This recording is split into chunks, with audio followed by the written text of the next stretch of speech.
Welcome to GalacticConnection.com, one of the most popular blogs on the World Wide Web today for alternative news. Stay tuned for the latest information on our world shift from enslavement to galactic involvement, as well as current intel on any blockages impeding us from our sovereign birthright. Knowledge and self-mastery are key at this time. Our commitment is to present you with the latest breaking conspiratorial articles, off-world messages, exopolitics, cutting-edge technologies and sciences, and also an ever-significant intertwining of spiritual support and metaphysical scope that one needs to dive down the rabbit hole in search for truth with balance. We are truly on the horizon of a new golden age filled with the promise for more love, worldwide peace, and accelerated intuitive skills, where every living being can exist in cohesion and abundance. It is whatever we envision and dream this new world to be. I say to you now, let's redefine the new world to the beginnings of our own precious heaven on earth. Galactic Connection is here to provide the pulse of Mother Earth through an eclectic range of interviews each Tuesday afternoon from 3 to 4:55 p.m. Pacific Standard Time, Station 2 on BBS Radio, expanding your perspectives on how we can once and for all take back our freedoms, our joy, and our connection with our mighty I Am presence. Our intention remains true to connect hearts and minds everywhere in order to obtain global unity and galactic and universal acceptance. Our discussions will continue to cover anything to do with galactic society and our involvement with our galactic brothers and sisters. Our guests are experts in their fields, and our radio shows have been coined as some of the most thought-provoking out there. In addition to our daily blog, which runs 365 days a year, we also offer a realm of healing services such as our world-renowned implant removal processes, our spiritual past life clearings, our galactic violet ray alchemy from Alexandra, who shares in the lineage of Merlin, and other cutting-edge healing technologies. Check our site out at GalacticConnection.com now, sending you a wave of light, love, and inspiration, and a personal hug and thank you for listening to our Galactic Connection radio show and visiting our blog today. Glad we don't have to use my phone because it just stopped working. Okay. Well, hopefully everything will be fine. Ever since those interviews I did with Nick Redford and Craig Campobasso, in which for some reason their voice didn't record but mine did, all shows have been fine, and the guest voice did record as well. I'm going to actually do take 2 with Nick Redfern in 2 days on Friday, so hopefully that won't be an issue again. I hope that wasn't... That's no fun. Yes. I've had that happen to me several times as well. Do you have any idea why that happens? Is it just a glitch, or is it actually because of manipulation and infiltration by gremlins and the Illuminati or whatever? It's actually interference with AI. Oh, okay. Yeah. And it's fairly common. I mean, if you're doing these kind of interviews, depending on who you're interviewing and depending on their involvement with galactic stuff, you're going to run into it. Right. Well, it's great to be speaking to you now. Let's ask angels and guides to guide me and you and protect us and make sure that we can get the most of this interview. It's a Skype to Skype pre-record. I'll upload this to YouTube hopefully by tomorrow. So okay. I've been watching your interviews on YouTube. I'm a little behind, though. I haven't watched any of the interviews from April Fool's Day onward. I keep a bookmark of all the channels I subscribe to and save all the videos I'm going to watch. I don't really keep up to date at the present moment. I'm kind of 2 months behind in regards to all the programs I need to watch, so everything you've done from April onward I'm not familiar with, but I have listened to, I'd say, maybe a dozen or so of the other ones that you've done in the past, and I've interviewed a couple of people that you've had as guests on your show, so I'm familiar with your work.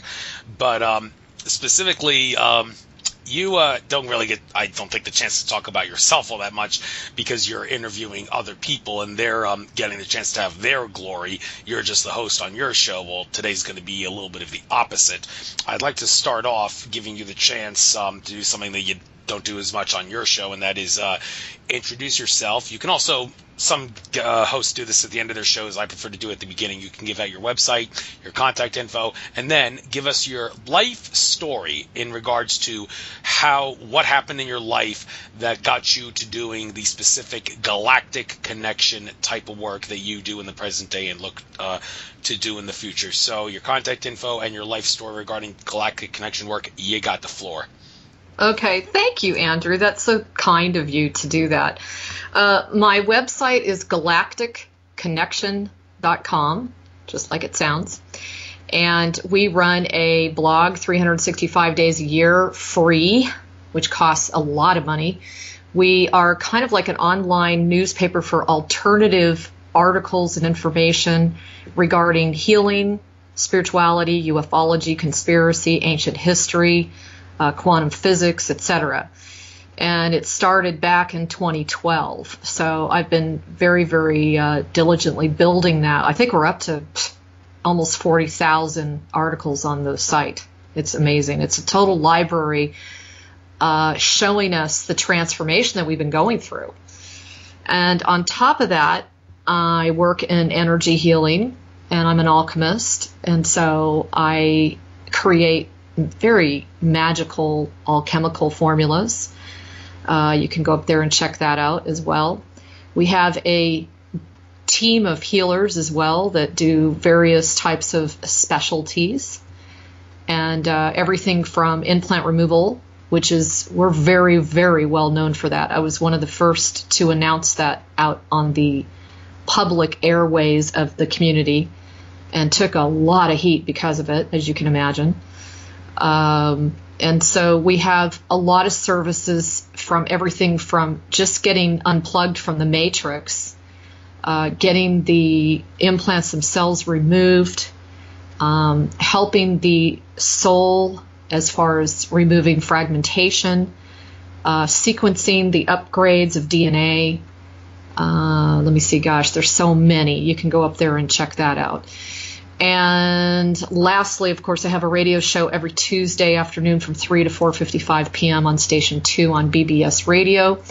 And that will also be played on YouTube and Vimeo, just to name a few sources. So what happened with me, and that's a great question, is I grew up with a father who was a fighter pilot. And my family was very military oriented. And that gave me the opportunity to kind of dabble into paranormal conversations. My father had had several encounters, and they were benevolent. And he was, I believe, very involved in the, I'm just venturing to say there were downed saucers in South America that he was extremely involved in investigating, to the point where I was so young at the time, and I remember him just being consumed with reading book after book after book, and every single one of them was about aliens. And so, of course, that motivated me to ask questions, hey, what is this? And my father and I were very, very close. We spent a lot of time together. And I used to ask him questions all the time about, the meaning of life. He was a very philosophical man and kind of a Renaissance man, way ahead of his time. And because of that, he really expanded my ability to just have the opening and the awareness that something outside of this planet existed. And he used to say it over and over and over again. So I knew he had seen a lot more. He obviously had very high level secret clearances, so he didn't share a lot of information. But what I can say to you, which is fascinating, is he never allowed us to live on an airbase. He was so adamant about it, and it caused some disruptions in our life and time delays to get homes and things like that. But he absolutely refused that his children live within a home on the base. Now, knowing what I know, I think he was fully aware of the abductions. And he was thinking that if he kept us away from that location, it would at least bring down the propensity the chance of us, being abducted. So with that said, as the years went by, he was the kind of guy who used to buy underground newspapers to see what was really going on within the political realm. And we used to have hours and hour-long conversations about what he saw in the corruption within the earth. So I already had that type of awareness. And, fast forward, I was in the corporate world for 20 years. I was very successful and, primarily involved in sales and marketing, management, that kind of thing. And then I had a radical car accident in 2001. And with that accident, I was severely injured from head to toe. I mean, just, there was barely one part of my body that did not have crushed tissue. And so I ended up in bed for 3 years, Andrew, and it was a time, talk about, I'm somebody who's very passionate and I take action. And it was very challenging for me to learn to just be in bed, and cope with the pain that I was going through. And while that happened, I started receiving a lot of messages. And the door kind of cracked open as to this galactic realm that I had really not gotten involved in before. And I started receiving visions of this galactic mission that I was on and what I was working on as far as designing a structure that was, I'm going to call it like an intergalactic airport. And they showed me, pictures and schematics and all kinds of stuff. And so I became consumed with that. And through that period of about 10, 11 years where I was really in pain pretty much nonstop, 24 hours a day, I just dove into healing myself. I mean, when you're in that much pain, you'll do anything you possibly can. And I was very, I just really wanted to steer clear of the conventional medicine route. And I found myself, I was in so much pain, I just couldn't even cope. I was on anti-inflammatories and painkillers, but I wasn't getting any better. I was just getting worse and worse and worse. And so I made the decision to just, step right through the pain and face it head on. And that became kind of my journey into not only my own inner knowingness, but also the fact that I was already a very natural healer. And I ended up going down a different route, going back to school, completely away from economics and business and into the healing arts. And so I got certified in homeopathy and flowers and essences and things like that.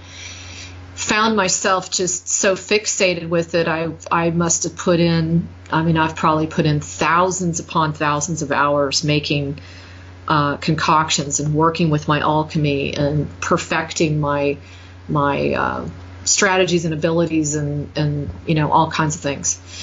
And so that ended up happening. And then the next thing I knew, I woke up one night, and this is in 2011, and I woke up in the middle of the night and with a very stern voice that said, you need to get up and start building a website. And I said, what, are you crazy? I don't do that kind of stuff. I don't know how to build a website. And he said, listen, obviously your definition of urgency is different than mine. And all of us, I just kind of went, bam, all of a sudden the lights went on and I realized I better get my butt out of bed and start. And I said, well, how many days do I have? He says, well, since you weren't listening, you only have 60 days. This needs to be up by April 1st. And so I literally worked around the clock because my site is massive, and it was to accomplish a multitude of different things. And so anyway, I made it to the deadline and got it up, and the rest is history. And Galactic Connection's been it's become a major player out there as far as reliable information and coming from a state of the heart. The main thing is I want people to know that I'm here to hear their ideas, and I'm also here to do the best I can to present information in the most integrous way I possibly can. So that's pretty much it in a nutshell. And I'm, of course, doing the exact same thing with this show. And while I'll be using your website, the galacticconnection.com website, as a guide throughout the interview to guide me in questions and topics and such. But I think we'll start off with some down-to-earth conspiratorial stuff before we get into the more love-based metaphysical stuff as the interview progresses. And I've heard what you have to say about Donald Trump, and this is an issue that's never going to get old, and there's going to be a lot of agree to disagree on it. And I need to ask you to give me a couple minutes here to give the research and the information, and then you give your take on why you believe what you believe about it. Now, first of all, the idea that Donald Trump is a better choice than Hillary, I think there's no question about that. But to suggest that Donald Trump is not a minion of the Illuminati seems, on the face of it, downright asinine. Anybody who looks at Donald Trump's wealth would say, how could someone of that great wealth not have any connections to the Illuminati bloodlines? It's ridiculous. He must have some connections. I mean, he's actually Hillary Clinton's 19th cousin. Now, Fritz Springmeier told me that that's such a distant relationship. He's the bloodlines of the Illuminati author. He said, I really think that's such a distant relationship, it's not really worth obsessing about. So I'm more concerned about Trump the person than Trump the DNA bloodline and all that stuff. But however, when it comes to determining connections, like who's manipulating Trump behind the scenes, the whole thing about Goldman Sachs, now this is still up in the air and is not quite set in stone. The people that work for Goldman Sachs that Donald Trump has hired, some have asserted, like Alex Jones, have asserted that those people are guys who realize that Goldman Sachs is evil, so they want to leave Goldman Sachs and they want to work for Trump to try to make things right and correct all the bad karma that they created when they were working for the bad guys at Goldman Sachs. Although there are, of course, those who assert that's ridiculous. He's handing over the things to Goldman Sachs because he's in league with them.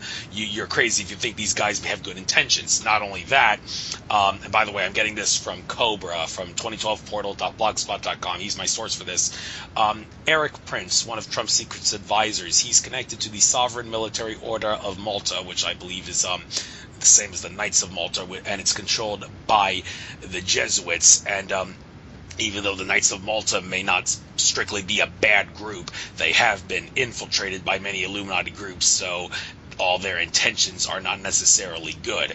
Now, David Icke, the day after Trump won the election, David Icke, he made it clear that he thinks it's ridiculous that people like Alex Jones and other American alternative news sources jumped on the support Trump bandwagon. And David Icke said, I seriously doubt that Trump is not an insider. And he made it clear that he thinks that the idea that Trump is trying to keep bad guys close to him to keep them in line, David Icke is not on that page. He thinks he's hiring bad guys because he is in league with them, not because he's trying to keep them in line. And I know you're on a different page than that. You've actually said that in your other interviews. And a couple of other things to go about this. It's become evident that people knew that Donald Trump was going to be president. Just look at the Back to the Future movies. Biff Tannen, the antagonist in the Back to the Future films, it's not an accident that he was portrayed to look just like Donald Trump in our time. And for a little icing on the cake, the Chicago Cubs winning the World Series for the first time in 108 years, that was also shown in the movie. And they won the World Series for the first time in 108 years just before Donald Trump became president. That was like in-your-face disclosure in the movies. Okay, we know what's going to happen in late 2016, and we're putting it in your face here. And, well, apparently DARPA and Hollywood had some connections with each other, which allowed them to do this. And, of course, the whole Rothschild Zionist thing. David Icke's been really picky about how some of the people that Trump has hired are Rothschild Zionists, the dreaded anti-Semitic Z word. Not that anti-Semitic means what we think it does, but this is very significant because there are those who say Israel is the puppet behind American politics. For all intents and purposes, Benjamin Netanyahu is the real president of the United States. David Icke's been saying that for years. And to see that Donald Trump has been hiring Rothschild Zionists. I kind of wonder where David Icke gets his evidence that these people are Rothschild Zionists. I mean, if they're Jews and all, but how do you know they're Zionists? I'd like to question about that, but let's give him the benefit of the doubt here that he's right. If he's right about that, then all this evidence that I've just pointed out here, it seems kind of ridiculous for anyone to assert that Trump is not in league with the Illuminati. And to top it all off, Benjamin Fulford even said that the reason Trump fired the missiles on Syria recently was because Illuminati forces told him that the NSA, well, yeah, they spy on everybody. They spied on him. They have video evidence of Trump raping a 12-year-old girl, and they said, if you don't fire the missiles, we're going to show the world video of you raping a 12-year-old girl. Is that understood? And that's why Trump became a coward and fired the missiles. So I've thrown out all I can to suggest that maybe Trump really is not a good guy, and maybe he is establishment. And, well, the evidence that you've pointed out seems to suggest otherwise. Why do you believe what you believe about Donald Trump? Is he on our side or not? Okay, wow, you threw a lot out there, so I'm going to try to address some of the points, and I made some notes here. So, number one, no one is going to step into a presidential role anywhere on the planet without being within a certain bloodline, period. Okay, so to me, that's a moot point. He wouldn't be there if he wasn't part of a specific bloodline. And that's just all I have to say about that. Number two, obviously, with his ties and the fact that there is definitely a question mark regarding his money situation, his financial support in Atlantic City, and the fact that that has Illuminati ties, I would not doubt that. I wouldn't doubt that at all. Again, no one is going to step into a presidential role without some of these ties. It would not be allowed.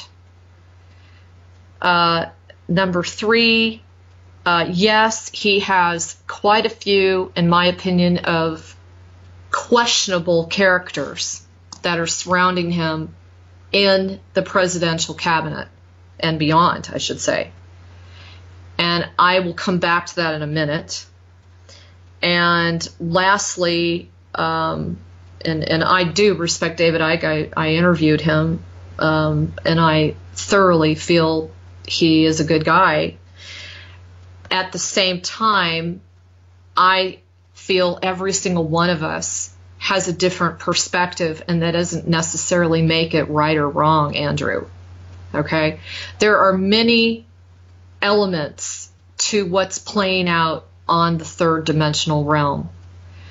And when you just look at what's playing out on a physical level, when you're only looking at the physical, you are only seeing an extremely small percentage of the truth, period, especially at this hour. So when you use a lens and you're looking at it like, oh, well, Trump is the 19th cousin of Hillary, and Trump's got Illuminati connections, and he's got this guy that's got Knights of Malta connections and that kind of thing. Absolutely, you're going to see through that lens that this particular man is not for our benefit. I personally feel, because of energy work that I have done and the things that I have seen, that Trump is legitimately trying very, very hard to break through an unbelievably difficult resistance like never before, to loosen what I would say is the noose around the people within the United States. That means in almost every sector, he's trying to tackle it, in the financial sector, because there's a lot of movement right now. There is a lot of rumors. I've actually received personal phone calls where there is something opening up on the financial end of things.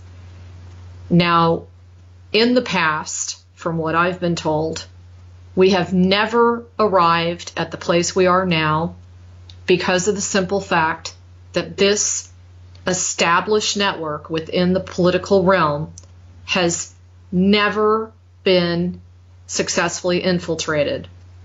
And the only way that you can infiltrate such a dark, closed faction is, number one, you kind of have to have something the same as them. And number two, you kind of have to look at Trump as a double agent. And this is how I look at all of the political players. I'll give you an example. Putin. Putin has connections with the mafia and the KGB and quite a few of other, his list of connections and resources is not real stellar either. But he has made some significant shifts in what he's saying in the last couple of years. And by far, I think everyone will agree that just his announcements alone have significantly changed the direction of the world. And he's fully aware of that. Trump is as well. And the reason I say that is because they are visited on a regular basis by galactics that are benevolent, that are in this game as much as we are. And what I mean by that is we are not singular. We are not alone. It is not all about, oh, wow, if we have a nuclear war, we're going to blow ourselves up, which is what the third dimensional news realm constantly focuses on. What we always forget is that, yeah, it might go down here, but it also affects all these other sectors of life just as significantly as it does here. Therefore, there are a copious number of light forces that have come forth at this time and will not allow this to happen, because it is literally the well-being and the freedom and life itself that has been at stake for every single living being that has a consciousness. And because of that, whatever it appears to be with Trump, there are so many other things going on in the higher realms. And this is where I come from. If I just looked at it as his dossier, I would say absolutely. But because of the way I see things and the way I see the light working through the dark, in fact, I feel very strongly that we're going to continue to have more and more players on the political circuit that are going to shock us, just like Putin has. Putin has very much surprised us. He's soft disclosed the fact that there's alien life. He has disclosed that the United States is involved with ISIS. He has done just small kind of nonchalant comments in his interviews that have been heard around the world. And Trump, on the other hand, I don't care what anybody thinks about his personality, he has been up against such odds. And if you pull back and you look at this not so third dimensionally, the number one reason he's receiving resistance, number one, is because there has been a cannibalistic force that lives off of the blood and flesh of beings in this realm, period. And they do not want that to be exposed. And they don't want anyone to know who they are and how massive their network is. And this is in the physical, 3D, realistic reality. So they're going to do whatever they can to create divide and conquer, create confusion, chaos, and even infighting amongst those of us that are within the realm of spirituality that we all really want ultimately the same thing. We all want peace, harmony, freedom. We want to be able to have our full connection with our higher self at all times. We want to get out of this imprisoned mind matrix. Okay? These are all the things that we ultimately want. We want to be out of suffering. We want to be out of war. But there's a humongous faction that doesn't even want that. And we have been so yielding to this force to take care of us, you know, incarnation and year after year. And because of it, we've gotten ourselves in a pickle where we gave so much of our power away. We forgot who we really were. We're so heavily inundated with programming every which way. And we have literally become a group of beings that are very victimized. And it's difficult to take back action and your full identity and that sort of thing when you're coming from a victim mode. And these beings know that. The key is their days are numbered. And they are going down. You know, there have been significant things that have happened in the last 72 hours that I'm not at liberty to share, but I did put a post out today. I would highly advise everybody to read it. It's from today, which is May 3rd, and it will give you a bit of an update. The point is that at these end times, magnificent accomplishments have occurred. And since we're at the end where so much has to be revealed, I mean, that's really what the revelation is signifying, is the revealing, the truth of how deep the corruption has gone within the Trumps and the Hillary Clintons and the Bill Clintons and the Bushes and you name it. You know, we tend to put caveats on this. Well, you know, he's okay, but he's maybe a little better. And at the end of the day, the galactic forces and Prime Creator itself is going to use lemons and make lemonade out of them. Period. That's what they got to do.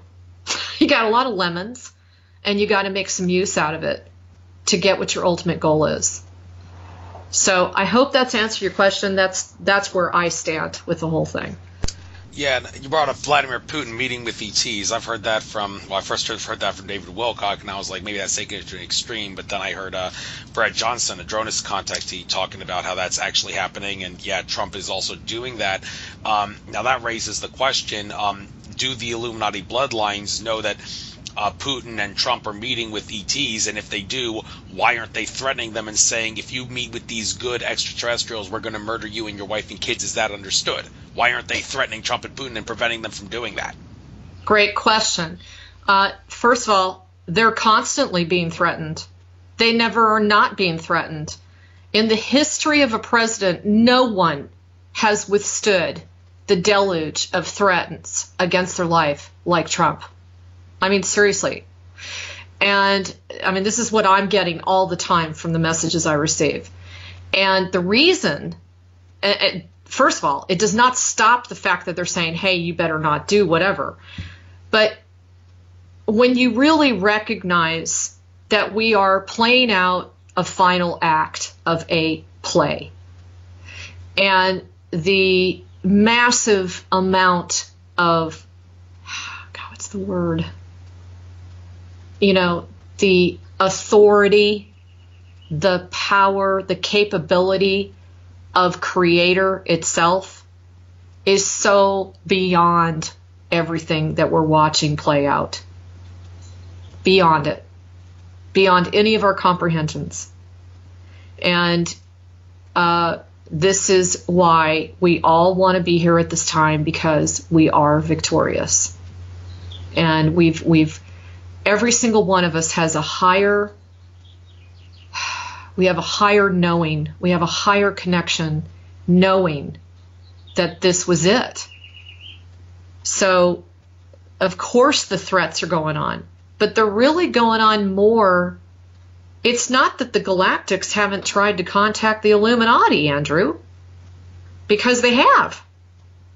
And it's not that necessarily, I mean, you know, they say that some Illuminati are positive, God only knows, but it's not to say that all of the major players are not being regularly contacted. I would venture to say each and every one of them is now being contacted on a regular basis. It's almost like a common, normal way of life. This is why when you're running, when you're running the country and you're putting together your strategies, you're having to think in the more futuristic space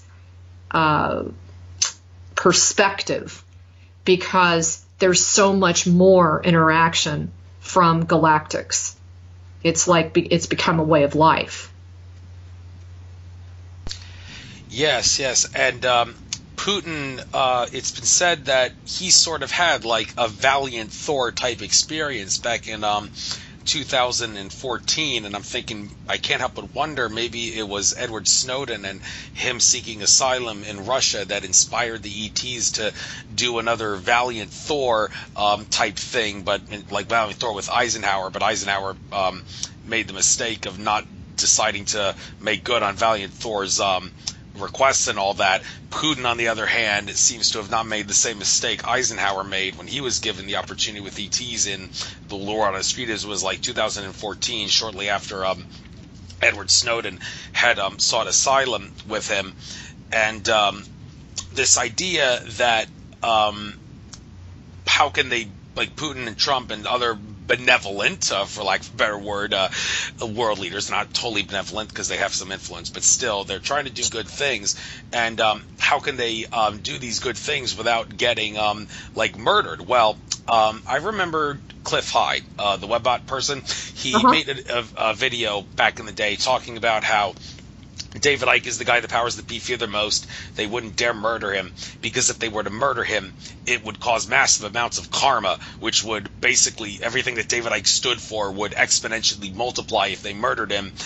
So they may hassle the hell out of him, but they wouldn't murder him because that would make things worse than for them than if they just let David Icke stay alive. Now that also could potentially answer the question of how is it that people like Corey Goode, not just political and leaders like Trump and Putin, could do some of the things they're doing that are good for humanity and not suffer some terrible consequences from the Illuminati for it. But Corey Goode, Bill Ryan of Project Camelot was recently saying, I don't see how Corey Goode can be a valid whistleblower. Wouldn't he have been taken out by now if everything he was saying is true? Well, a couple of things here. First of all, the stuff Corey Goode talks about is so far out there that, I mean, if you talk about really far out stuff, there's a good chance the Illuminati is not going to care because they know the common people are so left-brained and closed-minded, they're not going to believe it, so they're not really going to kill them. But, I mean, even then, the stuff he's talking about, you would think may still be significant enough to want to kill him. Well, maybe is it possible the reason they haven't killed Corey Goode and also Trump and Putin is because they have like maybe some sort of a protection mark on their soul or something, that the same way David Icke does, that if they were to murder these people, it would cause massive karma, which would only benefit humanity in benevolent ways and not be good for the Illuminati. I'm hypothesizing. Do you think there's any truth to this idea? I do, and in fact, I remember very specifically after doing some ceremonial work on a mission that I was on, I was informed that it was finally decided and agreed upon that a massive number of what they referred to as kind of like walking angels were willing to sacrifice. It was truly a sacrifice for them to come into this third dimensional, heavy duty, dense realm and protect. And they did. And we all needed that. There's quite a few of us that needed that. There's also other players that are supplying significant protection for people such as David Icke and Corey and myself. There's no question about it that there are benevolent forces that put in a phenomenal amount of support to keep us alive. What I want to remind people is if you focus too heavily on the shitstorm, which is exactly what we're going into. And one of the points of my post today was You think it's bad now, Andrew. It's just going to start ramping up even further. And, this is what happens when the opposition, I guess you want to call it, is recognizing that it's lost and recognizes that it's going to be exposed. That's the biggie. And this is why they have pushed so heavily against Trump's. Trump's a lot of things, but one thing he knows how to do, and that's business. And he has some very good, the first day he was in office, he fulfilled several of the promises that he wanted to make and that he did make. But he's been fighting tooth and nail every single move he makes because there have been a substantial amount of moles that he's had to contend with. For God's sakes, you had Obama setting up a compound 2 miles down the road from the White House, which just blows my mind that nobody even is questioning that. That's historical for a prior president to set up shop 2 miles down from the White House, and who's hired former SEALs, etc., for his own use.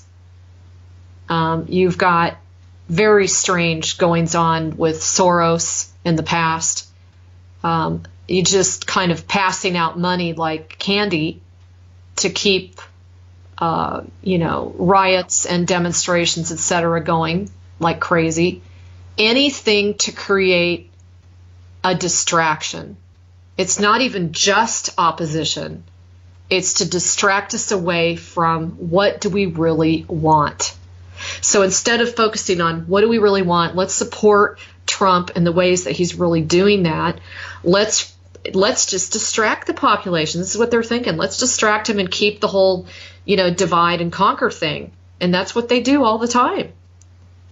They do it all the time.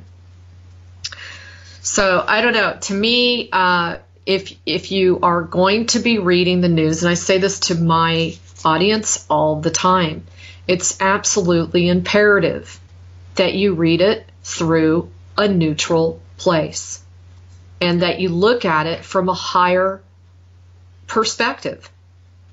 If you read between the lines, you'll get more data than if you just read the article itself. And this is what makes the difference between the alternative news community versus the mainstream community, which basically they put out an announcement and they've already proven that the same exact announcement that's on CNN is on ABC and CBS and you name it.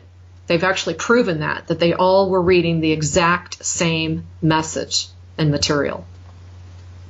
Right, that's not a conspiracy theory. There's definitely truth to that. Exactly. Right. A little more thing about the present day that's going on here. The month of May, specifically, people that listen to this after this month probably may not see much significance in this, or maybe they will. They can look back on this month and see something. But I bring this up because Kelly Rosano, I listened to my astrological reading. I'm an Aries for the month of May. Kelly Rosano, I listen to her interviews her videos every month. And she talked about how Aries like me, we're going to be at the forefront of a lot of things going on this month of May because the stars are aligned in such a way that it's going to wake up humanity to a great extent about what our rights are and are not, and what laws government has and does not have authority to pass and inflict on us. And one incident that recently happened that I'm thinking is actually going to kickstart this whole thing that Kelly Rosano is referring to about realizing what laws and rights actually are and aren't is the unfortunate situation with Winston Shrout.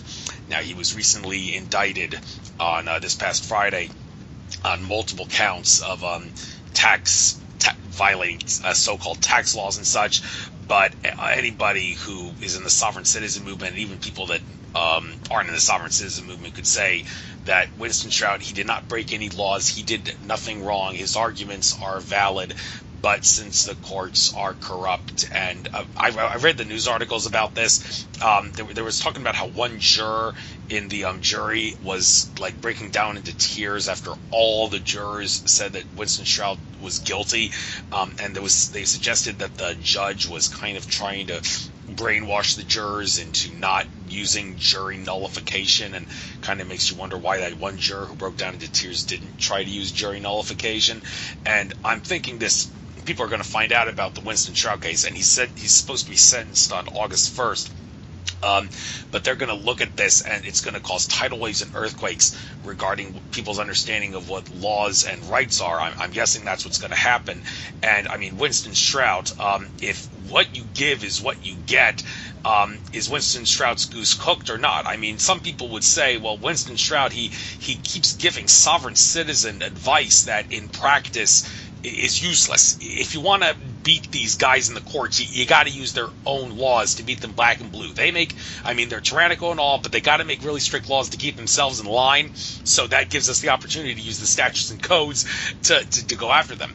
Winston Shroud, on the other hand, he may do that, but then again, he gets all metaphysical and such with some of his work, so he's not really staying down to earth. And some people would assert that kind of maybe where his downfall is, because you can't expect to get all metaphysical and 4 and 5D when you're in a 3D environment like the courts and expect it to work. It doesn't work like that. You gotta be more down to earth and use their own laws to beat them. And some have even went as far as saying Winston Shroud, he kept making money off the off his theories and sovereign citizen guru material, and he kept doing it even though people like Dean Clifford, for example, took his advice and ended up going to jail all the time because these legal theories and sovereign citizen patronage things didn't work.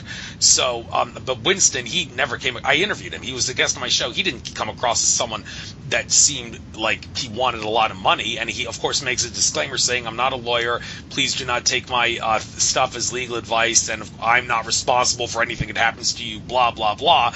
But some would say, well, I mean, if he realizes people are going to go to jail doing his work, then that's no excuse for him to keep doing what he's doing, and for him to make money off of it. Some people will say, yeah, we can say he was doing it for the money, which kind of makes you wonder he's really not the good guy that he is. Well, I don't know. I interviewed him. He seemed like a strictly benevolent guy in any way and in every way, and people have to wonder, are the angels going to be with him or not when his sentencing comes, and is his case going to be one of many things potentially that could wake people up to what laws are, what our rights are, and is this going to be like what 2017 is all about to some extent? And this is just the tip of the iceberg, Shroud's case is, in regards to waking people up. So I've babbled long enough about this. Have you by any chance been looking into this, and what do you by any chance see happening with Winston, and also humanity regarding the month of May and waking up to what laws our rights are and all the rest of it? Okay, so the first thing I want to say is I've interviewed Winston several times. He's a friend of mine. He's a gem of a guy, and he means well. And the thing about it is we've all become a bit paranoid because our discernment skills have not been up to snuff, because we think we know somebody and then they turn on us or whatever. And that's just par for the course, living in a quantum entangled reality. Now, within the capacity of what he's tried to share, especially since it's so meaty, because some of the interviews I've done with him, we've really gone through his work. He does the best he can to explain that he's sharing his research and that they need to do their research and they need to follow their own direction and guidance, that he can only do so much, especially because he's just like Trump. He's going up against a wall. He's going up against an establishment that does not want anything to bring that establishment down. So my opinion is, and I saw that, I was very sad to see that, but what I realized was he obviously got too close to the truth. He has caused momentum. Do not forget that the military and the extraterrestrials that work with the military, which are very low density and very dark, They have the capacity to look at your energy signature. They also have the capacity to read energy on the planet. And they have the capacity to target pools of energy and use them and manipulate them. And in my opinion, this is a perfect example, is that they saw that he was gaining too much momentum and too much publicity, and they had to stop it. And at the same time, what happens is the light will use this as an opportunity to make lemonade out of lemons. And by he being thrown in jail, it gives them copious amounts of opportunity to spread the light and bring the attention to what is wrong and what needs to change within the legal system. So it gives him an international, far more, like even a more international hearing, if you want to call it that. And it's also, in my opinion, very similar to the incidences of Snowden and Assange, who were both, each one of them was going up against very established factions, trying to bring forth completely controversial information that would literally destroy that faction. And it would destroy that part of our sector of our economy or world or what have you. This is exactly the same scenario. And it's one in which, I'm getting right now. By June, it'll be very crystal clear. He's very, very protected. Quentin is very loved, and he's doing a very valiant act by bringing this information forth to try to motivate people to stop just taking, what we're being told is all that we have to choose from. He's basically rattling their cages and saying, wait, if you do this, if you try it this way, if you work with the Admiralty law system this way, you can get through it, and you can, pursue freedom in a different manner and get yourself untangled from the legal system in whatever capacity that is. I mean, he's done an amazing amount of work.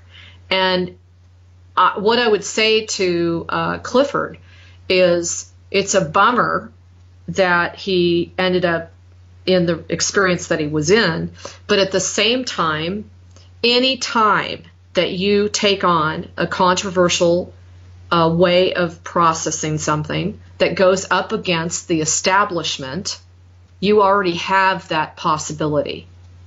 And there's so many other reasons why this is playing out. And this is what I say to people is we have to stop looking at this so three-dimensionally, because we are not three-dimensional beings. So yes, he went to jail and all that stuff, but I can guarantee you right now that if you had a conversation with, with him, he would be saying the same thing. He would be saying that he sees the silver lining. He sees what's going to come out of this. He sees how it's such a broader picture and all of the awesome things that are going to come forth because of it. Sometimes you got to eat a little crow before you get where you want to be. And in these final hours, before we take a big leap here, we're seeing a lot of this. In fact, Winston's going to be one of many, I would imagine.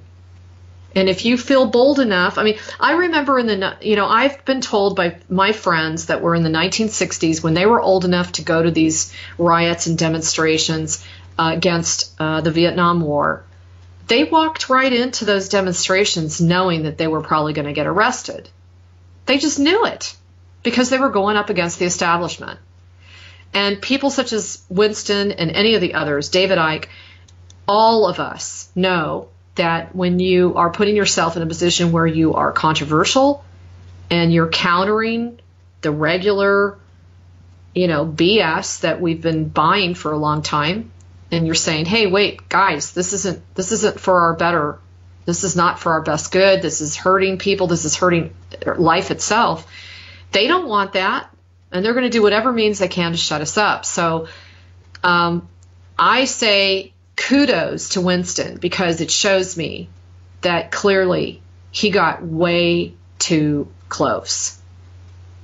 That's my opinion.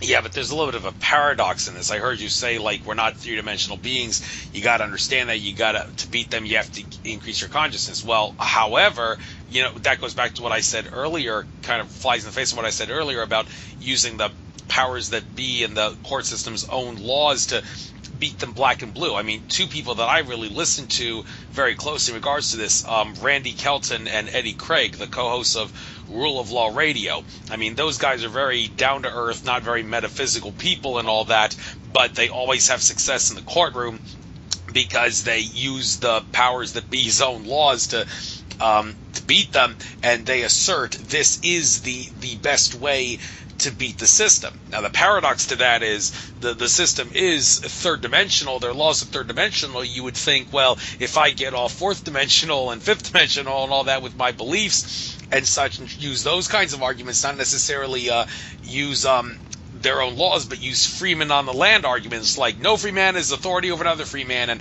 the collective authority of a group cannot exceed the authority of any individual member of that group. Well, those arguments, they're logically sound and all that, and common sense and all, but you're not going to get anywhere with them. You have to be third dimensional. Andrew, let me stop you for 1 minute. If you and I and a large enough group of people decided to do this, if enough of us decided to stop living so third dimensionally, they would lose all their power. Well, there's no question about that, but that's easier said than done, many are saying, because like look at the Mandelbrot set. I mean, it proves your infinite consciousness, but we're just one small faction of an entire great big Mandelbrot set. Even Brad Johnson, the Channels of Jonas, said one person cannot change the world. It can't be done. I mean, you can give out what you get and get what you give and such by virtue of law of attraction, but in the idea that if everybody jumped on the bandwagon, like the whole thing about the One People's Public Trust, you remember, people are going to jail like crazy trying that. And some people say, well, so what? If everybody jumped on the OPPT bandwagon, the powers that be wouldn't stand a chance. Well, yeah, the hard part is getting enough people to jump on the bandwagon. So what's the point in saying that? Well, because the bottom line is, if we aren't willing to become a little more fearless, and we're not willing to push the apple cart, so to speak, then we're no better than the group that we're bitching about. And the thing is, if you really want change, where I disagree with what you just said is it does take just one person's idea. And that one person's idea, including one vote, can change the history of humanity. And in this case, this one individual that's in jail right now can change the history of how things evolve, with the legal system. So I feel, can one person make all the changes that are, going on in the planet? Well, no. There's like way too much to repair and fix. But at the same time, can a committed, passionate, integrous, I'm going to say balls to the walls group of people make a change where they all have each other's back? This is where we don't see that happen very much. This is where to have a group of people that are not corruptible, where there's not somebody that's gotten corrupted or greedy or jealous or backstabbing or whatever. You see it play out all the time, Andrew, on the internet. When that occurs, it's game over. And we're the last ones to realize how powerful we really are. And it's already starting. I mean, Kevin just announced that, Kevin Annette from itccs.org, he just announced, I interviewed him last Friday, and he just announced that they had some success in busting some of the satanic ritual ceremonies. That's unheard of. And we can continue to do things like that when we work together in a totally committed, not letting anything or anyone dissuade us. This is a huge problem. It's a really big problem, because even David Icke, when I was interviewing him, one of the things he'll say to you, he's had phenomenal, intense sabotage within certain people that he worked with. You know, I think Simon will admit it too. I know I have. It's all in appearances, is it not? I mean, you can read something about someone, but you don't really know the truth. And we need to step out of the drama and all the he said, she said stuff and focus on our own path. You know, I mean, the more of us that do that, and if we unite on something we really feel passionate about, we have so much support now and very little blockage. I keep telling people, try it now.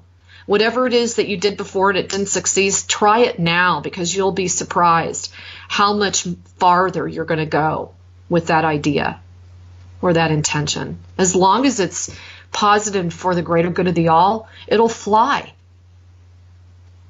I have no doubt it will. And yes, there are exceptional cases like the fruit vendor in Tunisia with the whole thing helping kickstart the Arab Spring thing. That's an exceptional case, but things like that are kind of outliers. But that should, I hope, inspire people to try to think, even though I'm one person, I can't change the whole world, I can certainly get the process started. So sure. with that being said, let's try to switch this interview to a more positive tone. But let me make it clear, though, before I do that, whenever I talk about the Illuminati and bad guys, my intention is to put a stop to their agenda. As long as my intention is to put a stop to their agenda, I am not giving them any power by exposing them. Let me make that very clear. Okay, with that being said and getting that out of the way, let's talk about essences and oils for a little bit, because I see you have this on your site. Now, is it really worth it to buy essences and oils? I mean, can your budget manage it? Now, there's the naughty four-letter word,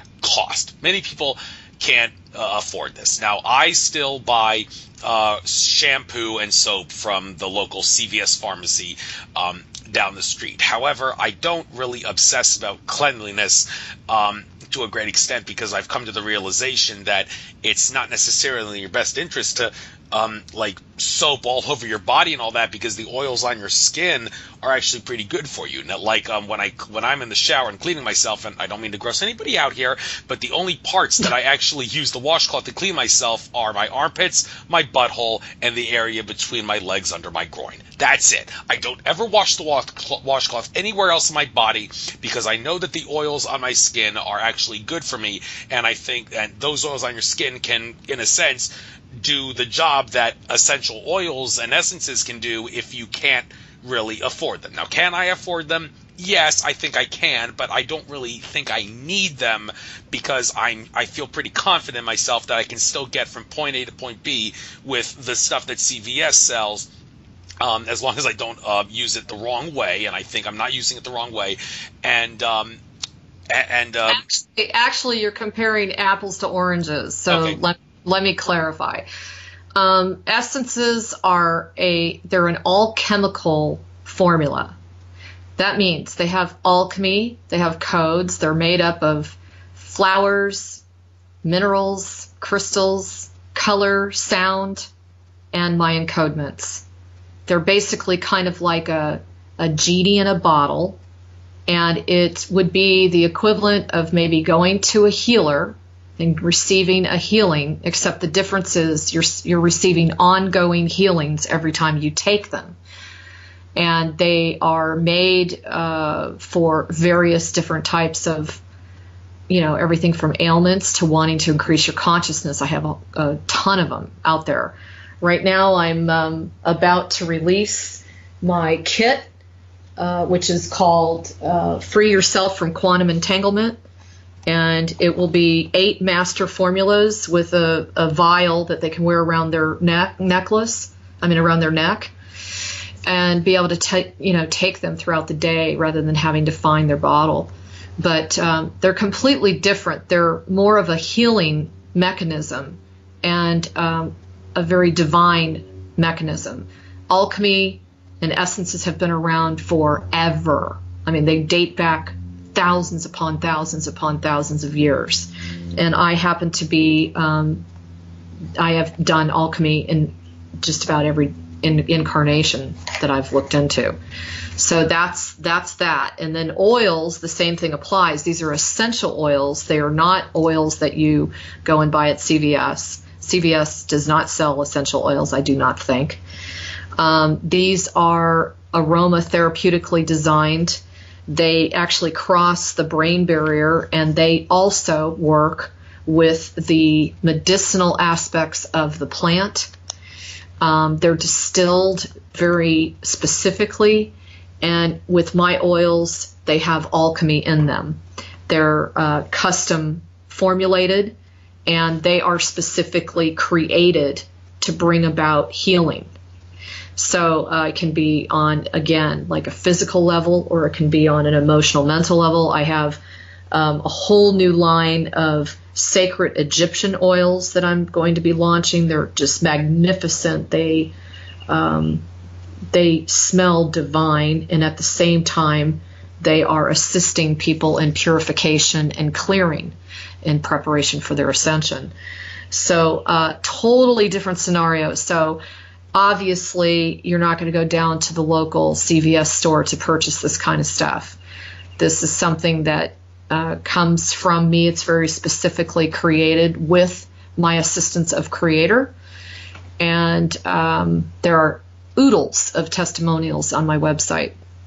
My reputation precedes itself as far as our integrity and what we provide. Hopefully that's a good summarization.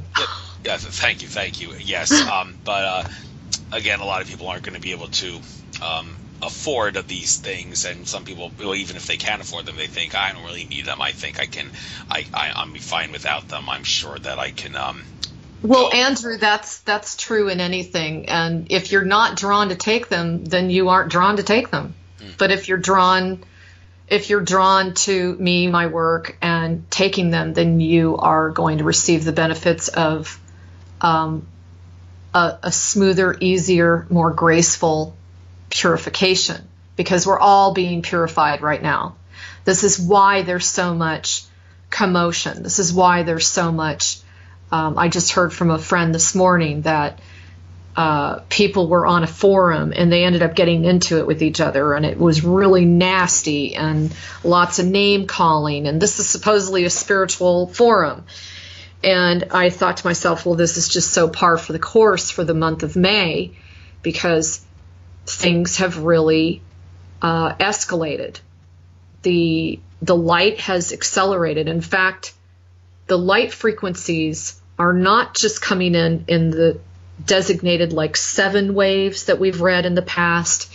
They're coming in weekly and also daily. So you have new encoded waves of light hitting the planet on a weekly basis. You also have them hitting you on a daily basis. So whether you're consciously aware of them or not, you're still getting bombarded with a push to wake up and to remove very stringent and rigid belief systems, and to be more open to release the resistance, and also to release all the wounds and the pain and the suffering that we carry as a race of humanity, because we carry a lot of that, as does the extraterrestrial group. But this is very important for our future and our ascension, is to lighten the load. And, a lot of people are becoming very overwhelmed with emotions and frustration and rage and sadness, deep. I get a lot of emails about, they just feel so depressed because they're sensing all of the stuff that's coming to the surface on the planet. Well, you need support. This is why people like me are out there trying to support people with this change right now.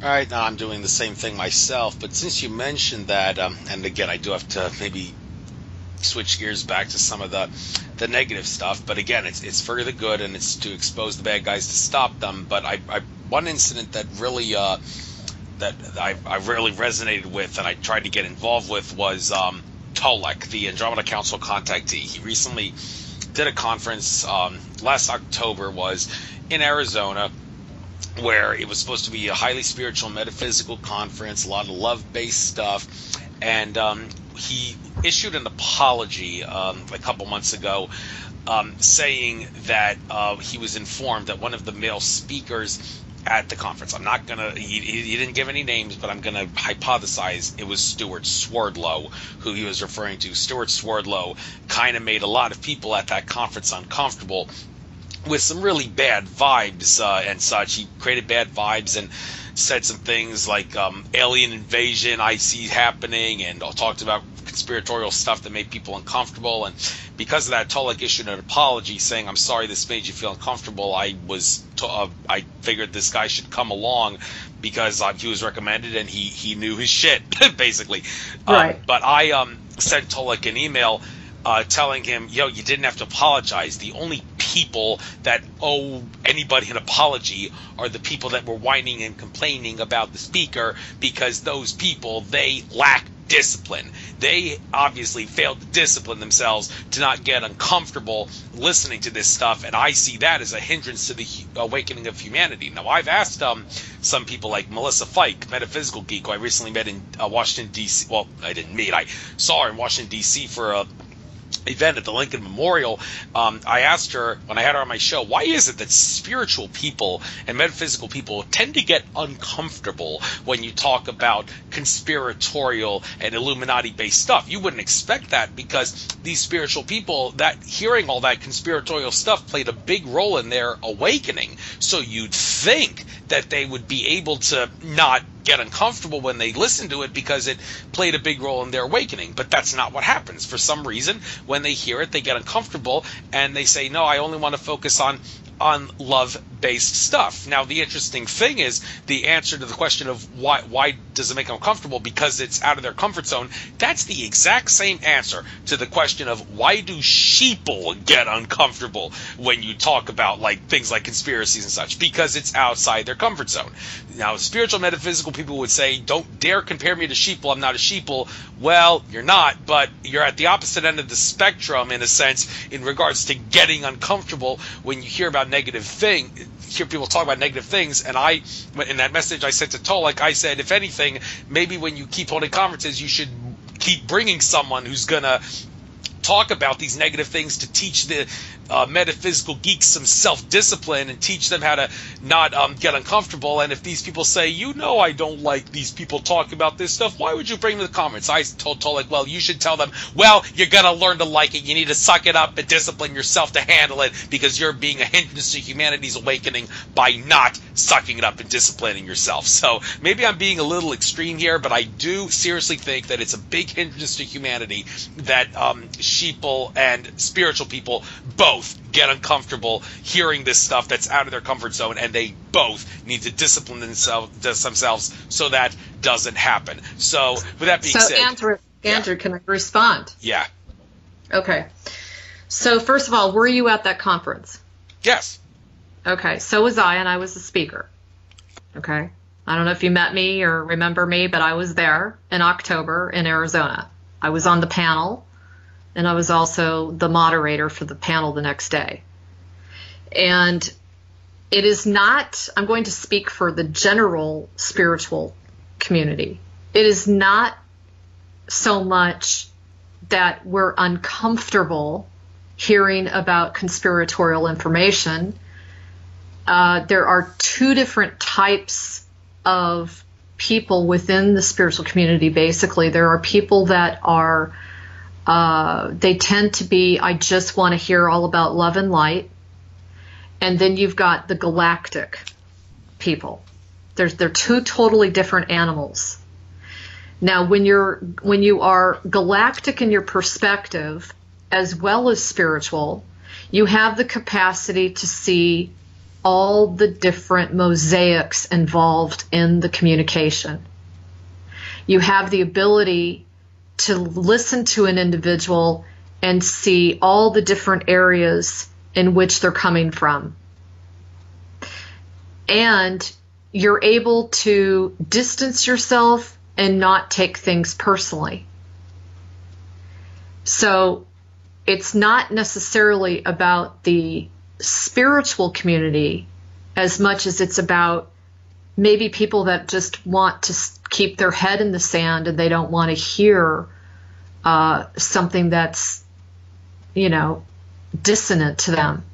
But what I can tell you, since I was there at that conference, it's kind of wild that you brought this up. I can tell you that the main reason that people got upset with Stuart Swerdlow is because of the vibe and because of the aggressive behavior and stance that was made throughout the weekend. And it was not about, oh God, we don't want to hear his opinions. It was not, oh gosh, he's a terrible person and I don't want to hear anything to do with conspiracy. It was more about the fact that if we cannot be in a room and allow one another to speak without speaking derogatorily about one another and not providing the allowance and the space for that individual to have a different opinion and a different way of seeing things, then where are we going? I mean, we are toddlers when it comes to our maturity level of how we interact with other people. We're actually temper tantrum toddlers, in my opinion. So I was there and I know a lot more about what went down at that time, and I understand a lot more of why there were some, in my opinion, there were some things that were said and done that were inappropriate. Now, with that said, I can understand there are people out there that say, oh, love and light, love and light. Well, that's not realistic either. I've said this many times. We walk within the camp of darkness. For God's sakes, we're in the third dimension. Many of us came from hundreds of dimensions higher than this. So, of course, we're walking in the sludge. We're walking in the heap. This is, probably almost as low as you can go. And we need to make choices on how we want to spend our time and who we want to listen to. If someone's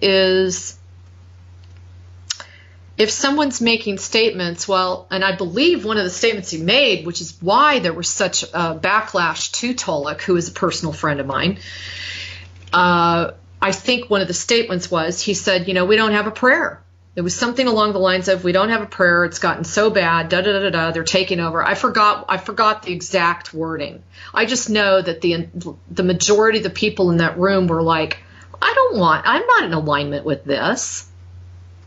I don't agree with this whatsoever. Where is this keeping an opening to conspiracy with spirituality and freedom? If I hear somebody say, we don't have a prayer, that pretty much is telling me that we're disempowered and we don't have any opportunity to make the change. And believe me, he's speaking from a very knowledgeable stance because his family is from the KGB. His grandfather created the KGB, and he's very, very well noted in mind control. And if you're going to, it's just like I said before, if you're going to go down that aisle and you're just going to look at something just from facts, just from statistics, and you're only going to look at it through this third dimensional realm, that's what you're going to receive as an answer. So that would be my response to what you just said. Yeah, I guess the only reason I don't remember you being there was because, well, this was before I became accustomed to your work. So, yeah, interesting. It's no fluff off my back. I mean, it's fine. But, it was, I can tell you honestly that just about every single person on the panel was extremely uncomfortable as well. Because we also saw several reptilians standing around him. And when you're in my line of work, Andrew, and you're keen and intuitive to that sensory perception, yeah, it gets pretty creepy. Because you can see what's going on. You can see who he's hanging out with. You can see who's bodyguarding him and that kind of thing. Yes, glad we got that pointed out. Interesting you point out that there were reptilians around him. I can certainly go along with that. I did interview Stuart on my show. It was an interview to remember. About 95% of the comments people said were something to the effect of, the host needs to shut up and let Stuart talk.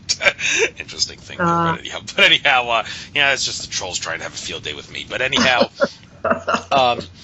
let's talk a little bit about, I guess, the specific ET races that you are communicating with, if you are communicating with them. I mean, these ET races that you're speaking with, where do they come from? What's their intention? How do they get here? What's the science behind how they travel from point A to point B? Are they like exploiting the fact that space and time are illusions, or are they actually doing it the really hard way and like moving through the illusion of space-time using some very sophisticated technology? So why don't you enlighten us on how our space brothers and sisters, who they are and where they come from, and how they get from point A to point B?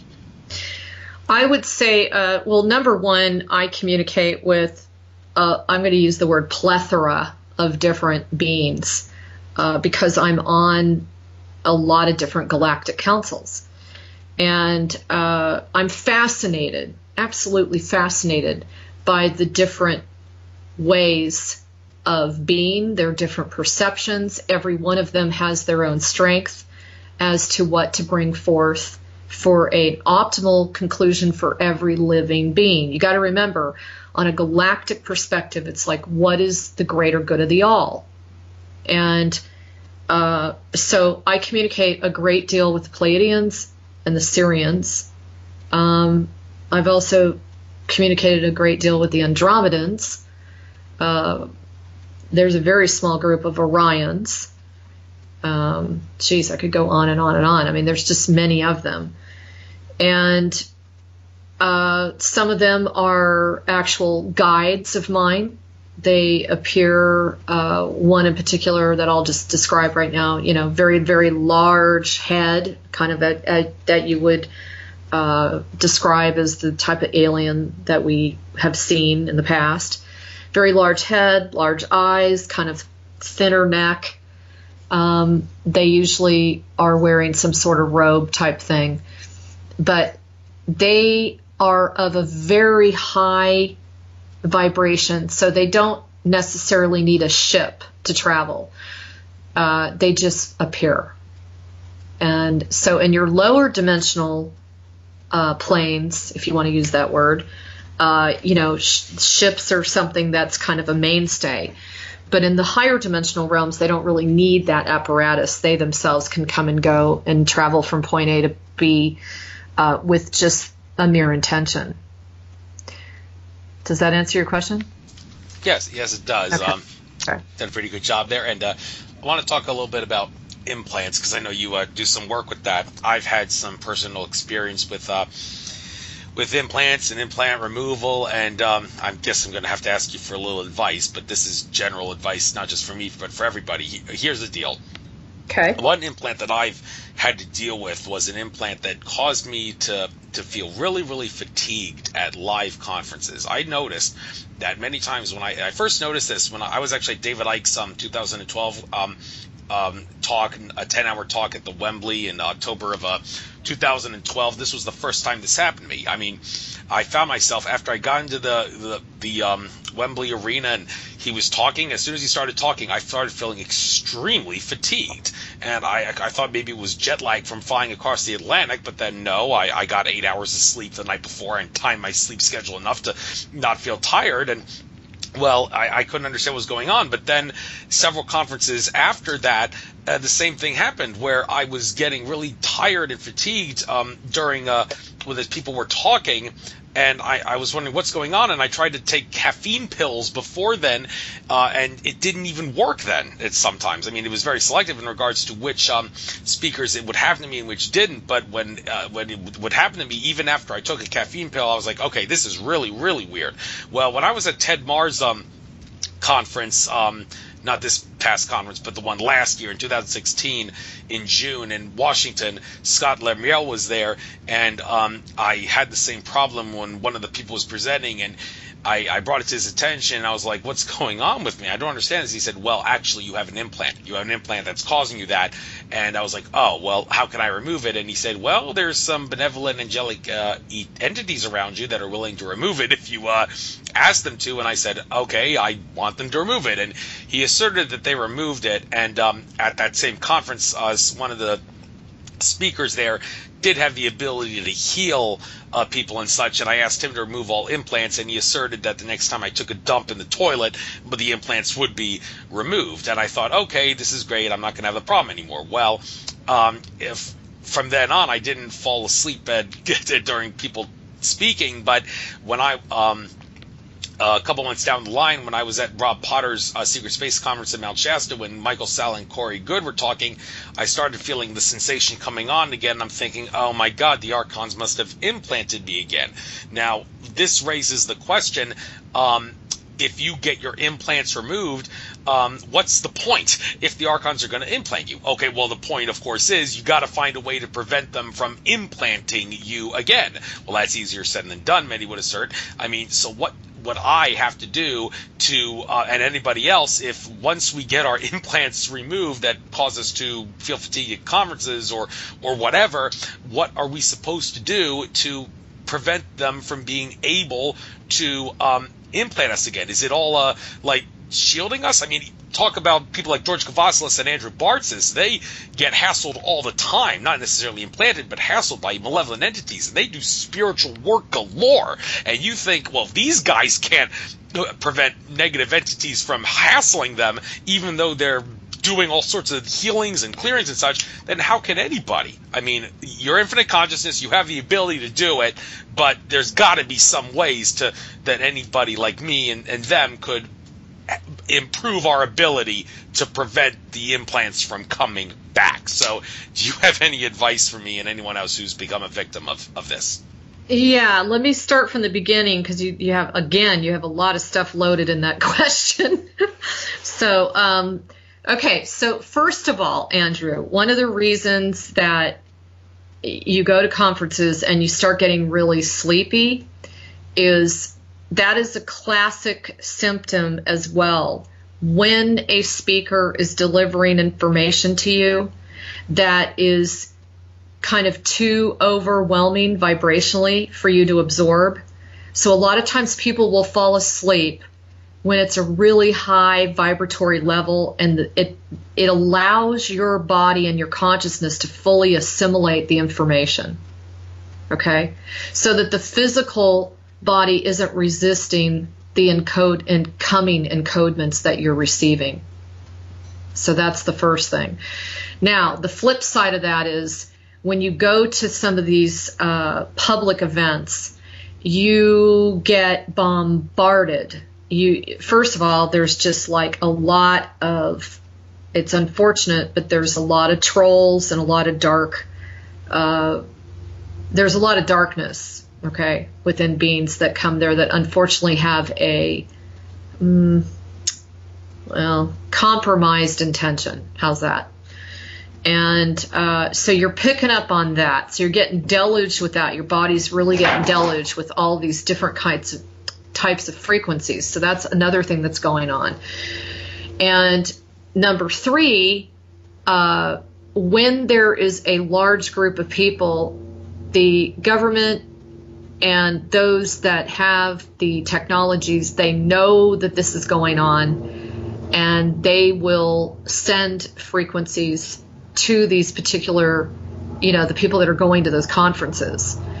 It's one of the reasons I'm not a real proponent for mass meditations, because they have perfect capabilities to use certain technologies to, let's just put it this way, to route all the beautiful energies that are coming from the people that are in the meditation, and they can divert that energy into something really nefarious. So there's a couple of reasons why you're feeling what you're feeling. Now, implants. I feel like we've been doing this for a long time. We're totally renowned. We've done thousands upon thousands of these. And one of the things I can say is everybody that was incarnated into this reality is implanted. We actually knew that we had to take that on when we came into this incarnation. And this goes back a long, long time. Now, one implant is not the same as another. There are a lot of different types of implants. There are the actual physical implants that Dr. Lear used to remove that are extremely dangerous. There are those types of implants. There are also etheric implants. And there's a multitude of different ways that they've gone about that. There's discs and there's overlays and there's the actual real major demon seed, I call them, implants that are lodged into the brain and the spinal cord, etc. When we were first visited, we actually were visited by ascended masters, and we were told that we were supposed to be the ones to launch this. We were told that we had to be exceptionally careful because when you remove implants, there are actual kill switches associated with them. And so it was something that was very dangerous. Okay. Now, with a lot of the work that's been done by Prime Creator and a lot of the support from the light frequencies, it has assisted people much more to, well, let's just say help the implant be removed from the field. Now, what happens is when you remove anything, it's not just implants. If you remove an attachment, if you remove a cyst, a tumor, anything like this in any kind of energy work, if you do not fill that void up, you're going to have some issues. The body will react and respond accordingly. And I've never, ever heard anybody say that they're going to dump implants in the toilet. I've never heard that one. But what I will say is that if you sign up, and I've said this before, if you choose Galactic Connection as the source to remove the implants, we do quite a few unique things. And one of them is they receive my essences and oils. And they are, in my opinion, one of the most important ingredients because it's not just enough to just pull out your implants. You go through radical shifts and changes when you have them out. And everybody is different. It depends on your family history and programming. It depends on your ethnicity. It depends on past lives and, how many times you've been wounded in battle. I mean, there's so many variables that make the difference between the ease of maintaining yourself as being implant free and not. Now, for those who, quote, get reimplanted, the implants, the real big guys, they're real nasty. The ones that are, on the head and down the spine and everything else, those are life changers. And we have been told over and over and over and over again, and I just know this to be true, those cannot be reimplanted. There's no way. But there are discs and there are seals and there are other overlays that can be laid on top of the etheric field that cause you to feel that, you've been, oh my God, I've been reimplanted. And that's their purpose. Their purpose is to, I swear to you, in the 5 years that I've been doing or over 5 years, 5.5 years, it is a total trip to me that these implants, literally, when people write in who have signed up to get them out, sometimes the implants are talking to me and not the people. And they have a consciousness and they don't want to lose their host. And they are pissed off because they know they're coming to an end because they're parasitic. And they thrive on keeping you in a state of imbalance, disharmony, fear, rage, and upset. That's what they do. That's how they're designed. They're designed to work within certain meridians within the body. They're also designed to work within the nervous system, and they're also designed in working with the other bodies. And so because of it, they create a lot of havoc. And when you extract them, depending on how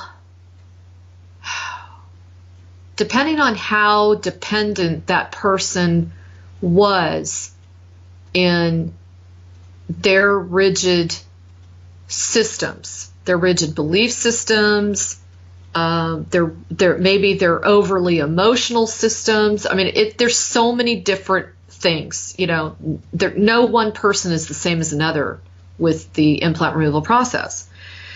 And because of it, we have stellar results, and there are those occasional ones where they feel like, oh my God, what am I doing? Where am I going?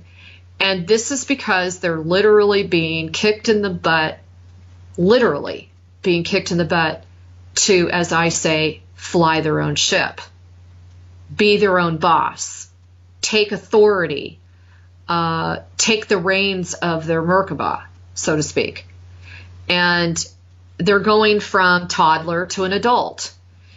A lot of people are fully ready to do that. They've made the commitment. They're ready to step into it. They're ready to say, okay, bring it on.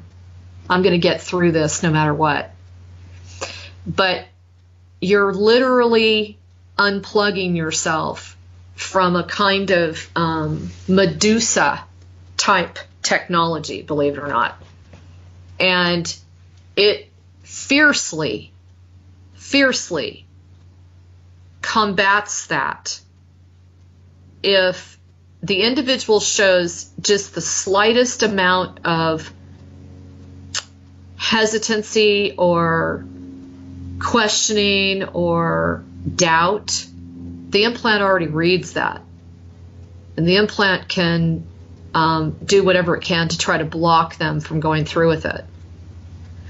So I don't know if that answered your question, but no, I can tell you that I've had my implants out and they never came back. Have I had others placed on top of my third eye? Maybe I've had these kind of globby things. We've seen these a lot lately. They just kind of stick to your head. They're easy to remove. Those are a little bit different. Everybody's getting that kind of stuff because we're walking through a field of unseen beings that are, they're still around. But if you're really committed, no, you don't have to be reimplanted. And if you are reimplanted, it's with totally different, more up-to-date kind of implants that are fairly easy to remove. Thank you. I do think that helps. Moving on, switching gears here. Some things on your website here we're talking about. Controversial thing here. Project Blue Book. Now, this seems to be a love 'em, hate 'em kind of issue. I mean, Richard Dolan, who's one of the foremost experts on UFO research and such, and I've noticed Richard Dolan, very impressed with him. He seems to be getting more spiritual and physical in his work in more recent times. But I do remember him saying that at least one occasion that he thinks Project Blue Book was a, quote, joke of an operation. But then again, there are others that say, well, you have to understand disinformation is gin and tonic with a twist. There's a little bit of truth in it that you can uncover from it. Even though it's meant to be a joke, it's still in your best interest to maybe research it to get an idea of what the conspiracy is all about. So what is your take on Project Blue Book? Joke of an operation or not? I felt it was kind of a joke. Now, let me back up with that. Lawrence Rockefeller was one of the ones that was primarily involved in starting to call forth some meetings for disclosure around that time.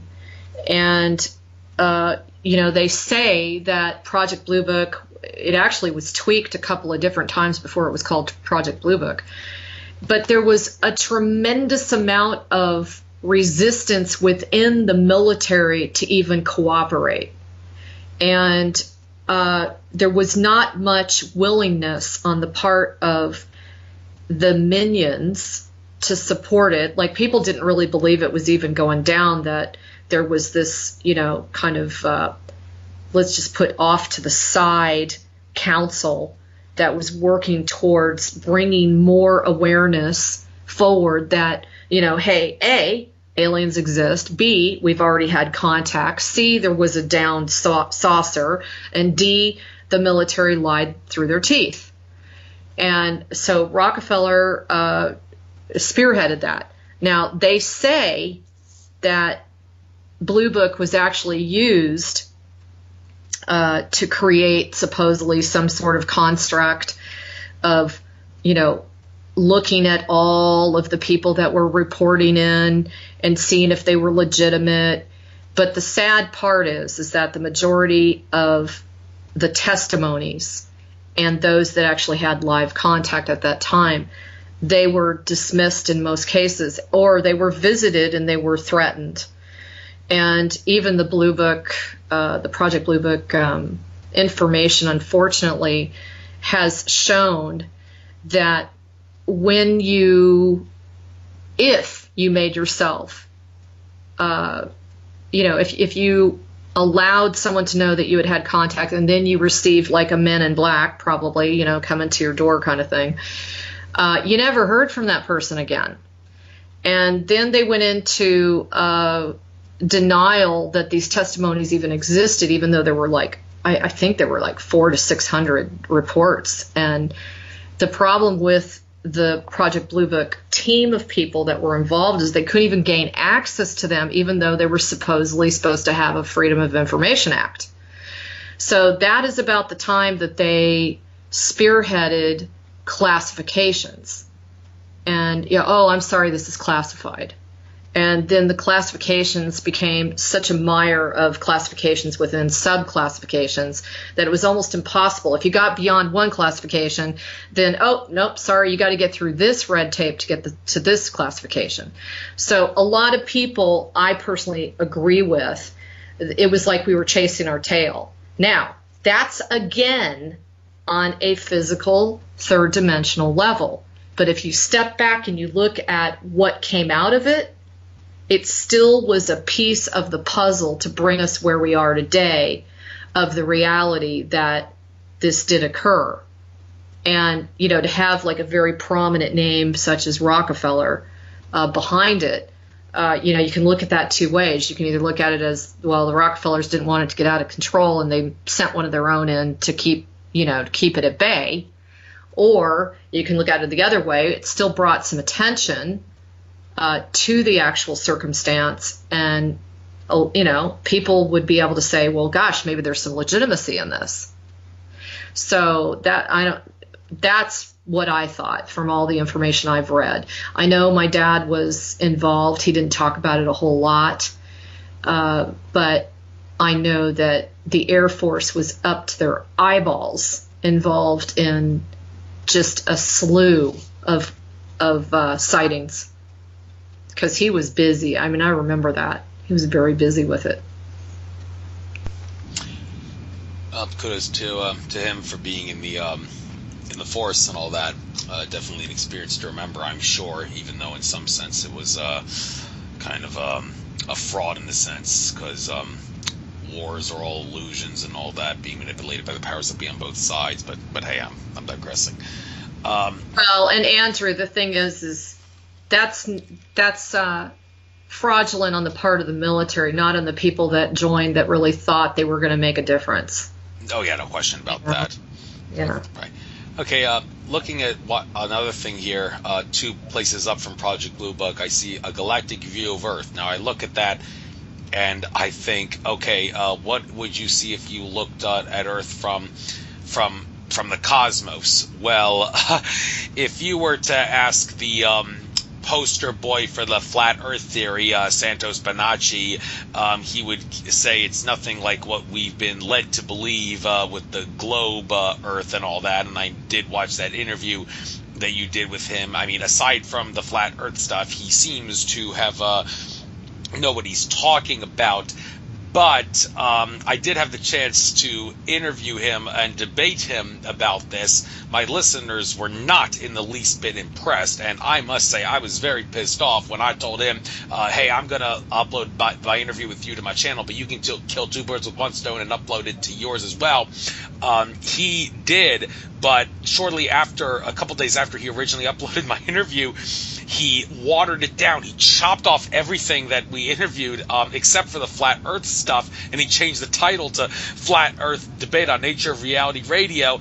And I'm thinking, you gotta be kidding me. I mean, there's so much other stuff here in this interview that has nothing to do with Flat Earth that people could find useful, and for some reason you decided to cut all that out. Now, this just goes to show you that people who obsess about Flat Earth really have lost touch with reality to the point where they obsess about this like it's the holy grail. And I can't help but wonder if Santos was put under some form of mind control when he was put in jail for several weeks for that contempt of court charge, because he's not been the same person, many assert, since he's gotten out. But some actually think he's not doing such a bad thing with the whole flat Earth thing, because what he's trying to show is that, well, it doesn't really matter what the shape of the Earth is, it's all dependent on our consciousness. And getting back to David Icke, when he was once asked, is the Earth flat, the one and only time he said, well, what is Earth? What is flat?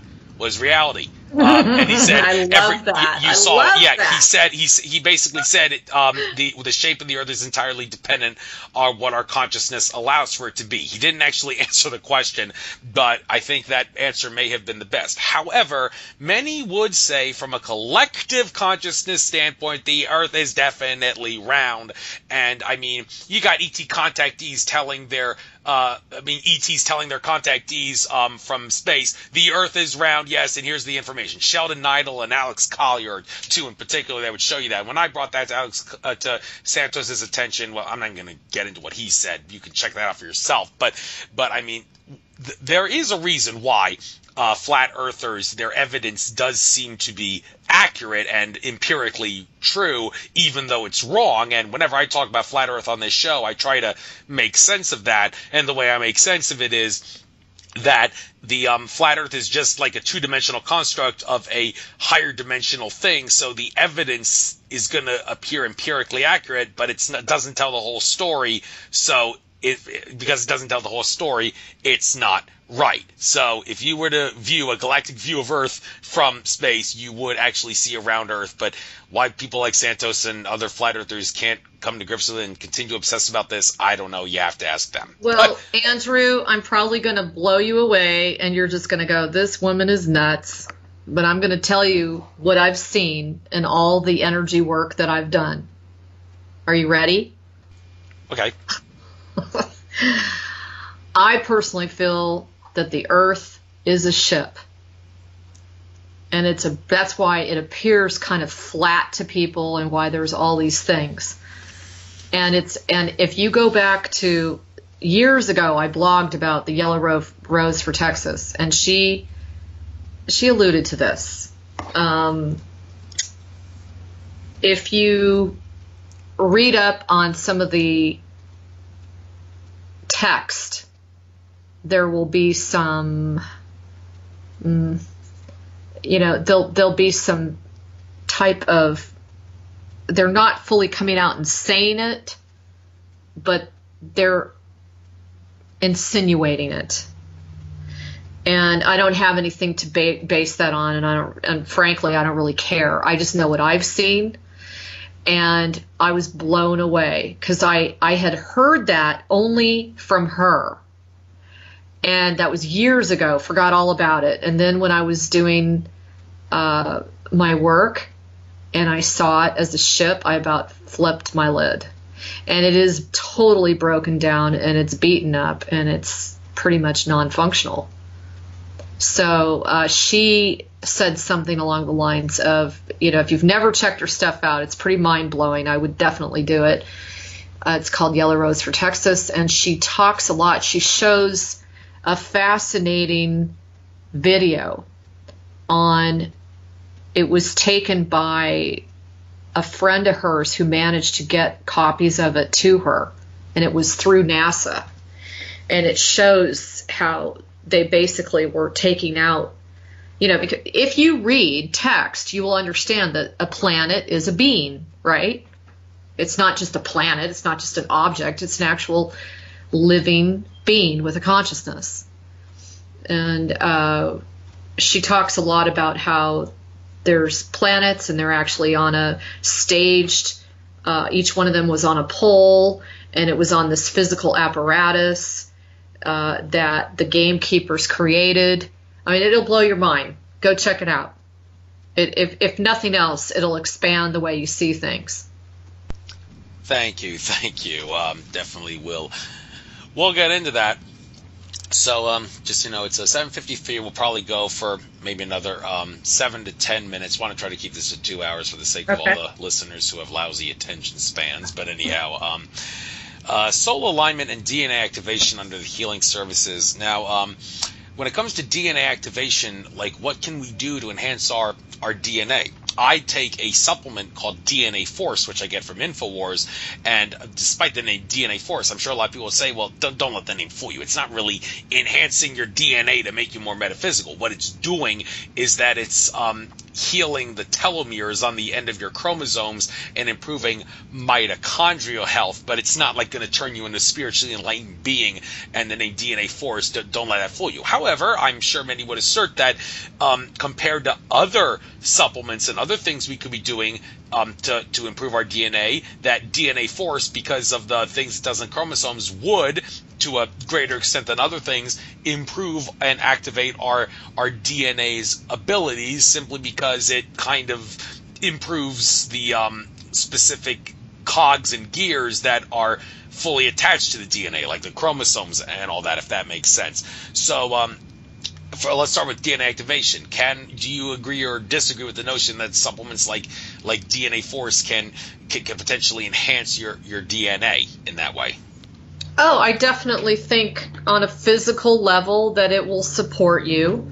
I think that anything you take to try to unfreeze your pineal and anything associated with your ability to connect to your higher self is good, which is where my essences and oils come in to play, okay? Because we're spiritual beings in a physical body, not the other way around. So the other thing that, really need to clarify is our DNA activations are ongoing right now as we speak from Creator. Okay, so all these light frequencies and encodements are going on all day long, every day. And we're being activated by that. It's waking us up. It's it's helping us activate our Kundalini. It's doing all sorts of things. Now, above and beyond that, when you do the DNA activation, it's the second part of the implant removal process, it's really key because it goes back to the days of so many different extraterrestrial races have tweaked and screwed with our DNA. And so many have manipulated it from its original blueprint. It's unfortunate. You hear people say, well, that's good for us, or, oh, that's not so good for us. But the bottom line is it's a distortion from the original blueprint, period. Okay? So what we're trying to do is bring you back to an original state of your DNA and realign the DNA itself. So the activation, we're already kind of meeting Creator with the activation because that's going on all the time. And then the soul alignment is super important because once you have your implants out, you start really you actually process things in a different way. You feel things in a different way. You see things in a different way. and you then become a little bit more of an open door to the other aspects of your being. And it's really important that they're all on the same team working together. So the soul alignment and the DNA are really important to kind of, what we're ultimately trying to do is, once you go through something, you know, it can be drastic to get your implants out, but it's like awesome. I mean, I remember when I had my implants out, I could not believe how free I felt. It was just unbelievable. I mean, I you know, my biggest wish would be that everybody on the planet did this to themselves, but that's not really going to be a realistic, you know, thing to happen. But those that choose to do it, you truly are removing yourself from this grid, you know, this impervious, you know, stronghold that you've been in for such a long time. I think you're like me where, you know, when you were younger and you would have, you know, issues in school or whatever, and you come home and you just be scratching your head like, I can't understand how that happened. You know, it's like nothing made sense. Nothing in this world makes sense, you know, and it's like, well, why is that? I used to think about that for hours. You know, why doesn't it make sense? Well, that's because we're in a distorted reality, and our DNA is distorted, and our cells are distorted, and our souls are distorted. Everything about us is distorted, and we've been gigantic experiments in a petri dish for every single freaking extraterrestrial race practically out there. It's really unfortunate, but it's true. Yes. With that said, let's talk about one more thing we can do to clear ourselves and hear ourselves. We'll end the interview after this. Spiritual past life clearings. Now, interesting thing about how past lives work. I've had some people on my show talk about this, and one guest, I don't remember who, but suggested, well, maybe your past life isn't set in stone. Like one example I like to use to illustrate what I'm talking about here is, let's say in the present day you're a bad guy, and if you were to check your past lives, let's say in a past life you used to be a prominent soldier in Genghis Khan's Mongolian army. Now, let's imagine in the present day you change your life around and you become a good guy. Is it possible that by virtue of the fact that space and time are illusions, everything is one, everything is happening all at once, that you will change your past life? And if you were to look at your past life, you will see that because you became a good guy in the present, you will no longer be a member of Genghis Khan's malevolent Mongolian army. You will instead be something else. Well, I've spoken to some other people, and they assert, no, it does not work like that. You cannot change your already set in stone past lives by becoming more good or bad, malevolent, benevolent in the present day. It's not like that. But past lives certainly can affect us in unpleasant ways in the present day. I found that out for myself at one of Greg Prescott's and Michelle Wong's recent In5D conferences, when before the conference I was getting repeating pains in my quadricep, my right quadricep, that was coming on and off, and I was thinking, what the hell is this? And when I had the opportunity, one of the speakers at the conference was talking to some kid who was some teenager who committed suicide, and in his next life, after he committed suicide, to resolve the karma of the suicide, he would have to help people heal themselves and give advice to people on help them heal ailments and such. And I decided to take advantage of that and ask the woman at the conference who was channeling this guy who committed suicide, I think his name was Eric, I said, well, what is this problem with my quadricep? And the answer I got was, things from your past life are coming back to haunt you. You may want to try to release some of your past life problems. And, well, that was the day of a full moon. Greg, Michelle, I, and a bunch of other people at that conference went to the 99.9% quartz crystal sand beach after sometime of that night, and at that time we had the opportunity to release anything that was bothering us, release any unpleasant things in our lives, and I took advantage of that. When it was my turn to state what I wanted to release, I said, okay, release everything in my past life that's a problem, especially the stuff that's causing this pain in my quadricep. And then from that day onward, the pain in my quadricep was gone.